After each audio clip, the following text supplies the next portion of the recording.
Hi everyone, Joe here again. I'm making this video to talk about why you shouldn't mess with the settings in your CB radio and how easy it is to read things on the web telling you, oh, you need to do this, you need to do that, you'll get more power out of it, you'll sound better. And in reality, that it's not how it is. I did some reading. I watched some tech videos on people that work on CBs, technicians, and they know what they're doing. And boy, did I learn a lot. When I bought my radio, I just bought a realistic TRC 465 with sideband. I'm really interested in talking skip.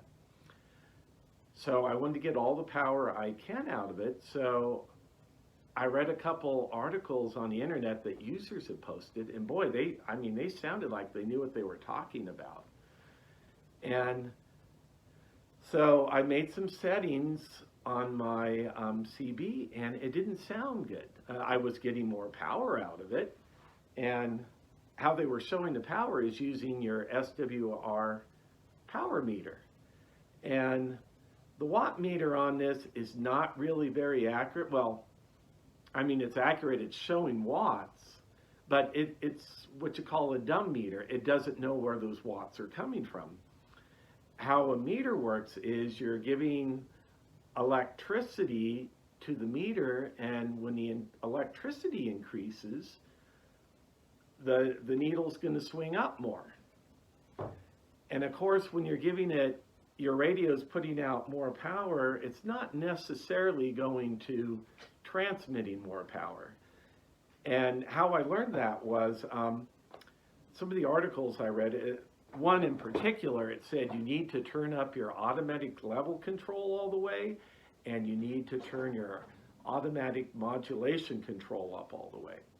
So I did that, and yes, I did get more power according to my meter, but I also noticed it sounded a lot louder on my receiving radio that I was testing it with, and I also noticed the signal was going on to adjacent channels. So that's where my extra power was going. It wasn't going to transmitting to the channel I was on. It was going as distortion and harmonics to the adjacent channels, which isn't good. So what I did, luckily I took a picture of where all my settings were, and I set them all back to the factory specs where they were. The only one that I did adjust a little was the AM carrier, because, and I'm going to show you that on my SWR power meter. I wasn't quite putting out 4 watts, so I did adjust that one up a little to 4 watts at dead key. So then I'm at what's legal, and I don't want to overdo it because I don't want to damage my finals by putting out too much power.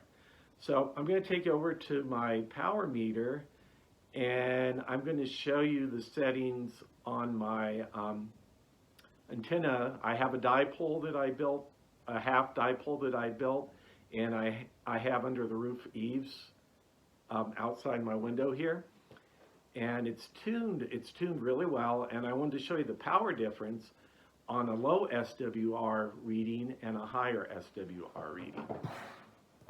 All right, here we have my TRC 465 with sideband. I love this radio.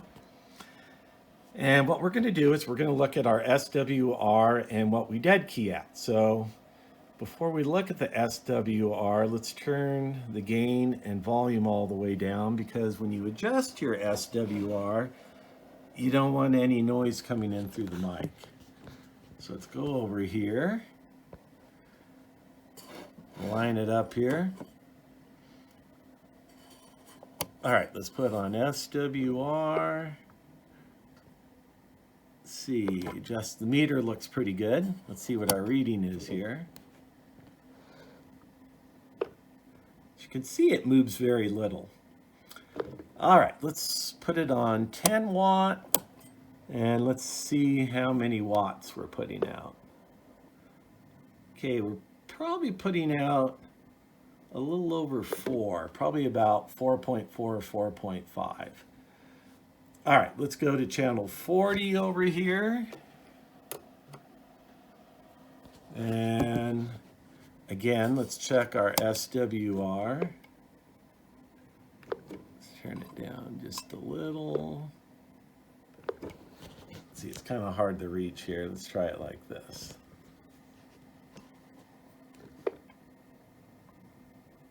All right. Let's see what our SWR is. Okay, it looks like it's about 1.1, 1.2. Now look at the difference in the wattage here when we do this on 10 watts. We were about 4.5 before. Now watch with the SWR around 1.2. See, it goes up to about 4.8, 4.9, almost 5 watts. So as you can see, it went up about 0.4 of a watt with being off, being at 1.2 on my SWR. So does that mean I'm broadcasting more because the wattage is up? No. What that means is I'm getting feedback through the antenna, and that's what it's measuring. And we don't want that. We want all the energy to go through the antenna. So I guess the moral of this video is, unless you have the proper test equipment, don't go messing with the inside of your CB. The only one I'm really comfortable with adjusting right now is, I know my antenna's tuned, and I was around 3.5 watts, so I was a little comfortable adjusting the AM carrier and putting it up to around 4.5 watts. I'm not going to go past that. And in reality, when I went into radio and adjusted that, it wasn't very much of an adjustment. So I felt pretty comfortable doing that. So I do have a service manual for this. And if I do get the equipment, you know, I might go in there and try to tune it myself. But I think I would be more comfortable leaving that to someone who knows what they're doing. And so far I've done a test range on my radio. It sounds great. It transmits great. So I'm going to leave well enough alone. And I suggest, like I said, I suggest don't mess with the settings unless you know what you're doing. So that's what I learned after reading and watching some videos. So thanks for watching, and I'll catch you later.